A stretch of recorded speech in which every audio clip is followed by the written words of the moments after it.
But this was not the way that it was said that Jesus would do when he came. That flax that did not burn brightly, that did not give the light that it was supposed to give, he would not be that impatient, but he would nurse it, he would take care of it, he would cause it to burn brightly, and he would cause it to be of use and service and occupy a wanted place in the room, the fellowship of people.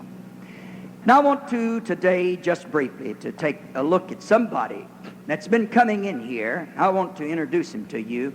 He's been here every day for this Bible study and every day that we've had camp meeting. He comes from the East.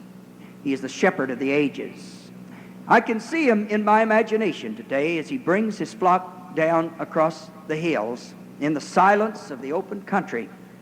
He's looking for water, and he seeks the low places. Out yonder in a swale, he leads his sheep, and there is where the marsh was and where the water has stood, and the reeds have grown there.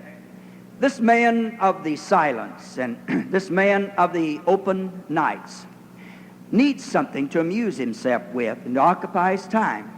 I see him casting his eyes about. He's looking for a large, pithy reed. And finally, he finds one. He picks it up, and he gets a limb, a small limb or branch, and he pushes the pith out of it to make the reed hollow. He's going to make for himself a flute so that he will amuse himself with some of his own music out on the hill.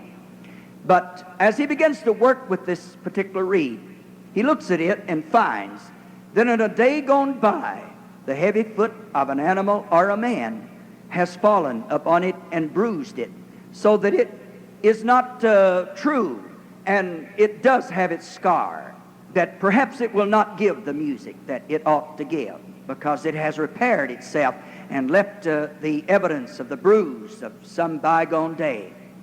Ordinarily, the impatient shepherd would snap the dry reed between his fingers and fling it away, and this would be the end of it.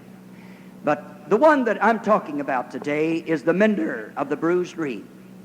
And instead of throwing it away, he takes it and he deals with it and some way repairs it so that it would give to the world and to the silence of the meadow music that the shepherd wanted.